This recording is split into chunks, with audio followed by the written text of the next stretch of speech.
कि ये चार बातें बड़े ही भाग्यशाली को प्राप्त होती है। पहला मनुष्यत्व, दूसरा धर्म श्रवण, तीसरा विशिष्ट श्रद्धा और चौथा संयम पूर्ण परमार्थ। अनेक प्रकार के विघ्नों से युक्त अत्यंत अल्प आयु है। इस अल्प आयु वाले मानव देह को प्राप्त करके बहुत शीघ्र भगवत प्राप्ति कर लो, एक क्षण भी प्रमाद न करो। जैसे इस कमल शरत काल के निर्मल जल को भी नहीं छूता, अलिप्त रहता है, उसी प्रकार तू संसार की समस्त भोगासक्तियों से अलिप्त रह। कोई भी स्नेह बंधन तुझे विवश न कर पावे। क्षण भर भी प्रमाद मत कर, निरंतर भजन कर। जीव मोहवशाद इस माया जनित दुख को सुख मानकर भोगने के लिए प्रयासरत है और परम सुख मोक्ष या भगवत प्राप्ति की चाह ही नहीं कर रहा। ये दुखालय में, दुख में वो सुख खोज रहा है। इंद्रियों को इनके विषयों में जाने की ढील मत दो। पांचों में से पांच ना संभाल पाओ तो दो संभाल लो, एक रसेंद्री और एक जनेंद्री। अगर इन दो में से दोनों ना संभाल पाओ तो एक संभाल लो, रसेंद्री। जनेंद्री ठीक हो जाएगी। ना तू किसी से द्वेष कर, ना रोष कर, ना किसी से राग कर। इसी जन्म में तू भजन बल से भगवत प्राप्ति कर ले, जन्म मरण चक्र को मिटा दे। देखो, शास्त्र और श्रुतियों का अंत नहीं, कितना पढ़ोगे। इतने परमार्थ के मार्ग हैं, कितना तुम जानकारी करोगे। अतः मेरी सीख मान लो, जरा मरण से मुक्त होने के लिए ज्यादा पढ़ने लिखने की जरूरत नहीं है। राधा राधा राधा राधा नाम रटने की जरूरत है। इतने शास्त्र हैं, कहां तक पढ़ोगे। इतने सिद्धांत है, कहां तक जानोगे। सबकी बात जान लो। नाम जप करने वाले के हृदय में शुद्ध ज्ञान, शुद्ध प्रेम प्रकाशित हो जाता है। यदि तुम्हें यमदूतों से बचना है तो ऐसा दुर्वचन मत बोलो कि किसी का हृदय घायल हो जाए। ऐसे हैं बोलने वाले कि बिना बाण के हृदय को घायल कर दे। किसी की जीविका को मत छीनो कि एकांत में बैठ के रो दे। देख लो, अगर यमदूतों से बचना है, किसी को ऐसा मत बोलो कि एकांत में बैठकर तुम्हारे वचनों को याद करके दुखी हो जाए। किसी की जीविका को मत छीनो, उसे गरीब मत जानो, उसे अनाथ मत जानो। दीनानाथ प्रभु हैं। दुखिया को न सताइए, दुखिया देगा रोए, उसका कोई बल नहीं। और जब दुखिया के मुखिया सुने तब तेरी गति का होए। ये होश में रहे। कह रहे किसी असहाय का धन मत छीन लेना, उसकी जीविका मत छीन लेना। वो असमर्थ है, वो जितने आंसू गिराएगा तुम फिर उसका हिसाब नहीं दे सकते हो। इसलिए धर्म से रहो। धर्म का स्वरूप है शास्त्र के अनुसार जीवन, दूसरों को सुख पहुंचाना। अधिक क्या कहूं, जो अपने से प्रतिकूलता का व्यवहार करे उसके साथ कभी प्रतिकूल व्यवहार मत करो। जो अपनी शारीरिक चेष्टाएं हैं उज्जवल हो, न्याय युक्त हो, धर्म युक्त हो, कभी यमराज के दूत तुम्हें छुएंगे भी नहीं। अरे साधक, ये रसेंद्री को सुधार लो। अलग अलग महापुरुष कहे ये स्वादिष्ट भोजन नहीं, ये पूरा जीवन बर्बाद करने वाली वस्तु है। खाते खाते मर गए, कभी तृप्ति नहीं, कभी तृप्ति नहीं। दुष्ट गजब हो गए, भोगते भोगते मर गए। कभी ये नहीं कहती कि बस आज क्या, ये हाथ ऐसा ऐसा बना लिया, ये वो। खाते खाते पूरा जीवन व्यतीत हो। हाँ, खाओ, बचाओ, सोचो जरा, कभी उबो यार। खाते खाते उबो, कभी भोगते भोगते उबो। बहुत बहुत विचित्र है, बहुत विचित्र है। रसेंद्री इसीलिए बार बार महापुरुष कहे स्वादिष्ट भोजन से बचो, ये जीवन का नाश करने वाला है। ये कोई सौभाग्य नहीं कि हमें मनमानी बहुत सुंदर भोजन मिल रहा है। देखो, स्वाद के चक्कर में ही मछली फंस जाती है। वो कांटे में होता है चारा, चारे के लोभ से ऐसे उसको कांटा नहीं दिखाई देता, चारा दिखाई देता है। ऐसे ही साधक, स्वादिष्ट भोजन के अंदर एक कांटा है आसक्ति भोगों की, जो जनेंद्री को प्रबल करके वासना में लगा देगी। और सुनो, किसी के रूप में मत फंस जाना। पांच भौतिक ये रूप अगर नेत्रों को प्रिय लगने लगे तो प्रियालाल के रूप देखने का अधिकार खो दोगे। अरे जीव, तू एकमात्र भगवत प्राप्ति के लिए मानव देह में आए। इसलिए रसेंद्री, जनेन्द्री, घ्राणेन्द्री, श्रवणेन्द्री, त्वगेन्द्री सबको संभालो और प्रभु के चरणों में लग जाओ।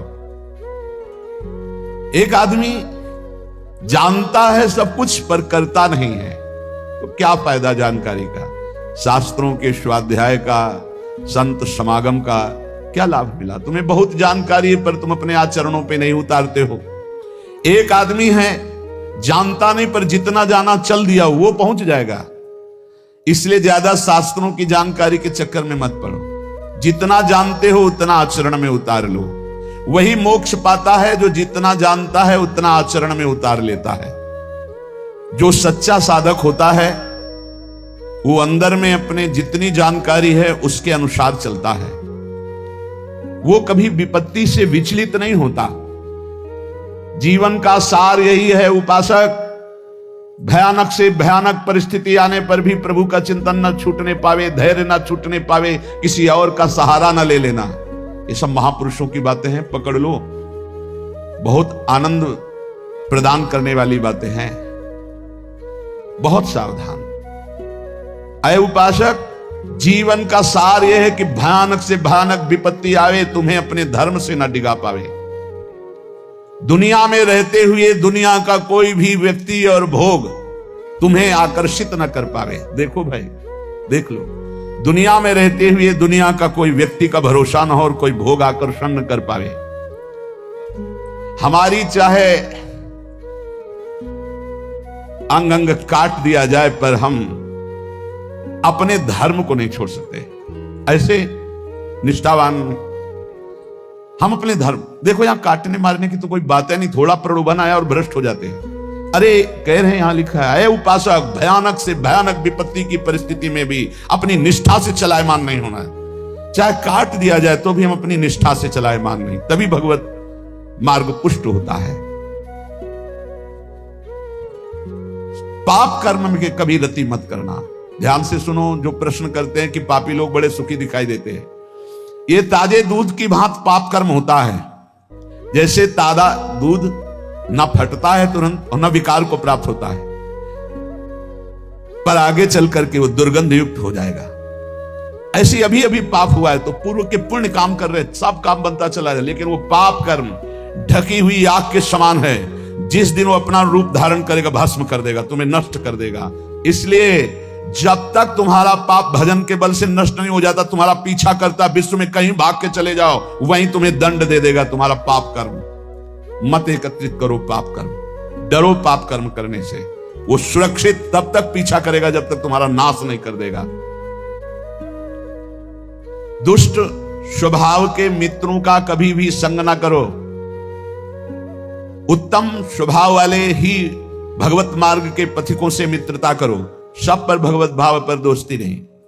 जैसे ठोस पहाड़ को हवा नहीं उखाड़ सकती, ऐसे ही निष्ठावान को कोई विपत्ति निंदा विचलित नहीं कर सकती। जैसे सारथी घोड़ों की लगाम खींचे हुए सही मार्ग पर चलाता है, ऐसे ही अपनी बुद्धि को पवित्र रखो। इंद्रिय रूपी घोड़ों की लगाम रूपी मन को खींच करके सतमार्ग पर चलाते रहे। बुद्धि शुद्ध कैसे होती? ईश भजन सारथी सुजाना। इष्ट देव का भजन करो तो सारथी सुजान, बुद्धि बहुत ज्ञानमयी हो जाएगी। यदि तुमसे कोई पाप बन जाए तो दोबारा करना मत, तो तत्काल उस पाप का प्रायश्चित करके उसे भस्म कर दो, नहीं वो तुम्हें नष्ट कर देगा। दोबारा करना नहीं। और जो हो गया है उसका महापुरुषों से पूछो क्या प्रायश्चित है, और वो जो बता दे वही कर दो, उससे भस्म हो जाएगा। और यदि पुण्य कर चुके हो, पुण्य किए हो, तो उससे बार बार करो पुण्य कार्य को, और कभी किसी से बताना नहीं, तो तुम्हारा पुण्य तुम्हें लाभ प्रदान करेगा। ध्यान दीजिए, पाप कर्म हो तो दोबारा करना नहीं, महापुरुषों से बताकर उसका प्रायश्चित तत्काल उसको भस्म कराओ, नहीं तो वो ब्याज सहित दंड देगा। और पुण्य किया हो तो किसी से बताना नहीं, और बार बार सुकृत धर्म आचरण करो, तुम्हें महासुख प्रदान करेंगे। लेकिन पाप करोगे तो कोई जान भी नहीं पाएगा, और पुण्य करोगे तो माइक से हल्ला मचाओगे, 4 लोगों को बताओगे, पोस्टर भी छपवा देते हैं कि आज जो है हम फूल बंगला बनवा रहे हो, 50 ब्राह्मणों को भोजन करवा रहे हो, 50 साधुओं को पवा रहे हो, हमारा ये फोन नंबर, हमारा ये पता हो, अपने पूरे परिवार का नाम। इससे क्या होगा? सब खत्म हो गया। जितने लोग देखते जाएंगे सुकृत के अधिकारी हो जाएंगे, तुम्हारा सारा सुकृत नष्ट होता जाएगा। सिद्धांत को समझो। पुण्यात्मा पोस्टर नहीं छपवाते। यदि पुण्य बन जाए तो कभी जबान से मत कहो किसी को कोई जान न पावे, पर अहंकार चैन नहीं लेने देता, वो बताता है। एक भगत जी आए तो बार बार बीच में एकांती में बोल उठते, भारत के जितने तीर्थ हैं 5-5 बार गए हैं हम। ठीक है, फिर बीच में बद्री नारायण कहां कई बार गए हम, कई बार। ये अहंकार देखो, शास्त्र संत महापुरुषों के वचन, पुण्य करो जबान से न निकलने पावे, कोई जान न पावे, और पुण्य बार बार करो और भगवान को समर्पित कर दो। जिस पुरुष की आकांक्षाएं यहां समाप्त हो गई हैं वही जीवन मुक्त है। जीवन मुक्ति की पहचान, जिस पुरुष की आकांक्षाएं यहां समाप्त हो गई हैं, यही जीते जी वो जीवन मुक्त है। कोई चाह नहीं, कोई मांग नहीं। और जिस पुरुष की चाह नहीं समाप्त हुई, तो आगे सुन लीजिए, जिस पुरुष की आकांक्षाएं हैं, चाह है, वो चाहे नंगे रहे दिगंबर, चाहे जटा रखा ले, चाहे पंख लगाए, चाहे उपवास करे, चाहे भूमि पर सोए, चाहे धूल लपेटे, चाहे जैसे रहे, वो जीवन मुक्त नहीं हो सकता। ये बात है। बाहरी इन क्रियाओं से जीवन मुक्तता नहीं देखी जाती। आकांक्षा रहित ब्रह्मभूता प्रसन्नात्मा, न सोचती न कांक्षति, न कोई सोच है न कोई चाह है। जो शतमार्गी है, चाहे उसके ऊपर रुपयों की वर्षा कर दो तो भी वो अपने शतमार्ग को नहीं छोड़ेगा। जैसे कामी पुरुष को भोगों से तृप्ति नहीं होती है, ऐसे भजनानंदी को कभी भजन से तृप्ति नहीं होती। जितने भी ब्रह्मा के रचे हुए भोग हैं, सब अल्प स्वाद वाले, परिणाम में दुख देने वाले हैं। इसीलिए विवेकी साधक कभी भोगों में रति ना करके सम्यक रूप से तृष्णा का नाश करके भगवान का भजन करता है। राग के समान अग्नि नहीं, जला डालेगा। द्वेष के समान मल नहीं, भजन में बाधा पहुंचा देगा। पराई निंदा के समान दुख नहीं, मत करना, नहीं तो दुख में फंस जाओगे। दूसरे को दुख देने के समान अशांति नहीं। अगर दूसरों को दुख दिया तो तुम स्वयं अशांत हो जाओगे। उपासक ध्यान दे, जब तुमसे कोई द्वेष करे, शत्रुता करे, तो तुम्हारा बर्ताव प्यार का होना चाहिए। करो। साधु मार्ग में चलने वाले, चाहे गृहस्थ हो चाहे विरक्त, जब तुमसे कोई कटु व्यवहार करे, द्वेष दुश्मन का व्यवहार करे, तो तुम उससे पहले बोलो राधे राधे। वो भले गाली दे, तुम ऐसे, तुम्हारा व्यवहार प्यार का होना चाहिए। जो तुम्हारा अनिष्ट करे उसे तुम आशीर्वाद दो। देखो भगवान के पार्षद का स्वभाव। जो तुमसे घृणा करे उसका तुम मंगल सोचो। जो तुम्हारी निंदा करे तुम प्रभु से प्रार्थना करो कि उसकी बुद्धि शुद्ध हो। यह है भगवत मार्ग। कितनी कठिन है। जो हमसे दुश्मनी करे उससे हम प्यार से झुक के बात करें। जो हमारा बुरा चाहे उसको हम आशीर्वाद दें। जो हमसे घृणा नफरत करे उसका मंगल मनावें। जो हमसे द्वेष करे उसके लिए प्रभु से प्रार्थना करें। थोड़ो खाई तो कल्पे झलपे, घणो खाई के रोगी। और दोहू पंखा की संधि विचारे, तो है वो बिरला जोगी। बात समझना यहां। थोड़ो खाई, बिल्कुल पूरी लगन लगी रहेगी भोजन में। और घड़ों खाई तो रोगी, और दबा के खाओगे तो रोगी हो जाओगे, भोगी हो जाओगे, भजन नहीं बनेगा। तो बोले दोहू पंखों की संधि विचारे, वो है बिरला जोगी। न कम न ज्यादा, युक्ताहार विहार से। जो बहुत नहीं खाता या थोड़ा उसकी चिंतन वृत्ति भूख में लगी रहती है, बातें चाहे जितना बनावे। और जो बहुत खाता है उसका चिंतन भोगों में लगा रहता है, बातें चाहे जितना बनावे। और दोनों की जो संधि में रहता है, ना और ना, थोड़ा अल्पाहार, इतना अल्पाहार नहीं, युक्त अल्पाहार कि अगर 10 रोटी खा सकते हो भरपेट तो 5 रोटी पा जाओ। अगर 5 में भरपेट तो 2.5 पा लो। इतनी संधि में रहे। थोड़ा खाई तो कल्पे झलपे, उसी का चिंतन। और घड़ों खाई तो रोगी। और दोहू पंखों की संधि में, तो वो है बिरला जोगी। जो दोनों संधि में, अर्थात ना भूखा और ना छका। देखो जिनको उपवास का नियम दिया है, जिन्होंने उपवास का नियम लिया है, वो ध्यान दे दे, उनका चिंतन भोजन का नहीं होना चाहिए। अगर भोजन का चिंतन हो रहा है तो फटाफट उल्टी दाल बनाओ और भोग लगा के पालो और खूब भजन करो। हमारा उद्देश्य है कि आपके पेट में हल्का आहार जाए, वो आप रात दिन मंत्र जप करो, इसके लिए उसका चिंतन न बने कि काश दाल रोटी ऐसे। तो पालो और भजन में लगो, श्री जी के चिंतन में लगो। और अगर ऐसे चल रहा है तो बहुत अच्छा है, बहुत अच्छा है। अवधू रहिबा हाटे बाटे रूख बिरक की छाया, तजिबा काम क्रोध और तृष्णा ये संसार की माया। ऐ अवधूत साधु, बाजार में हाट में बाजार में या वृक्ष के एकांत क्षेत्र में, दोनों में तुम्हारी समान बुद्धि होनी चाहिए। बीच बाजार में बैठा तो समाधिस्थ, एकांत में बैठा तो समाधिस्थ। ऐसी स्थिति वाला संसार की ये माया काम क्रोध लोभ मोह बीच समाज में रहते हुए भी तुझे ग्रसित न कर पावे, चाहे एकांत हो या समाज, दोनों में तेरी स्थिति एक जैसी हो। हबक न बोली वो ठबक न चली वो, धीरे धरि बा पाऊं, गरम न करी वो सहजे रही वो, भड़ंत गो रख राऊं। कह रहे कि मचल के नहीं, गंभीरता पूर्वक पैर, एक साधु एक एक पैर संभाल के रखता है, कोई जीव न मर जाए, उसकी चाल अलग होती, आराम आराम हबक। और जब बात करना है तो एकदम उतावले होकर के नहीं, बहुत गंभीरता पूर्वक शांत विचार पूर्वक बोलिए, ये योगी के लक्षण है। हबक न बोली वो ठबक न चली वो, धीरे धरिबा पाऊं, आराम आराम से नाम जप करते हुए पैर रखो, बिल्कुल ऐसे उतावले होकर बोलने मत लगो, और ठबक मचलते हुए नहीं चलना चाहिए। नहीं, साधु का चाल होती है ग्रीवा झुकी हुई, गंभीर मुद्रा, एक एक कदम आराम से चल। गर्व न करी वो, किसी भी प्रकार का गर्व नहीं होना चाहिए। भेद न कहना, अपने हृदय की बात किसी को ना बताए। कह रहे कि अपने हृदय के सहजे रविवा, भड़ंत गौरव राम। गोरखनाथ जी कहते हैं, मैं जो आपको आंतरिक वृत्ति बता, अपनी स्थिति कभी किसी से बताए ना। बोलते नहीं वो कुछ, बहुत गंभीर रहते हो, लगता है भजन में रहते हो। पीड़ा है ना तो उसी में चिंतन में रहते हैं, बहुत पीड़ा है उसी में लगे। क्या पीड़ा है, जाओ यार प्रपंच करते चलो, आप पूरा तुम्हें इतिहास बतावे, चलो यहाँ से ऐसे। और एक तो साधु की दृष्टि में दम होना चाहिए, जल्दी कोई बातें नहीं करेगा, अपने स्वरूप में हो तो कोई बात नहीं कर सकता। मन में रहनाम भेद न कहनाम, बोलिया अमृत बाणी। गोरखनाथ जी कह रहे मन में रहना अंतर्वृत्ति, भेद न कहना, क्या साधना कर रहे हो, क्या गुरु ने उपदेश किया, कभी किसी से न बताए, अपने साधन को कभी किसी से न बताए। बोलिवा अमृत बाणी, जब बोले तो अमृत शब्द बोले, नाम लीला गुण ये अमृत शब्द है।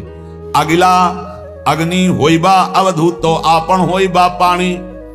बोले अय अवधूत, जब कोई तेरे को आग बबूला करने के लिए उपाय करे, गाली देना, मारना, निंदा करना, तब तू पानी की तरह बहना, तेरे अंदर क्रोध नहीं आना चाहिए। ऐ अवधूत साधक, तू अपने को कभी किसी के सामने प्रस्तुत मत कर, तेरी साधना क्या है, गुरु ने क्या बताया, तू किस स्थिति का है, ये प्रस्तुत मत कर। बहुत सावधानी पूर्वक बोलो, अमृतमय वचन बोलो। और करे जब कोई तुझे आग बबूला करना चाहे, निंदा अपमान ऐसे, तो तू पानी की तरह बह जा, क्षमा कर दे, बिल्कुल गुस्सा नहीं आनी चाहिए। गोरख कहे सहुड़े अवधू जग में ऐसे रहना, आंखें देखिबा काने सुनिबा मुखते कछु न कहना।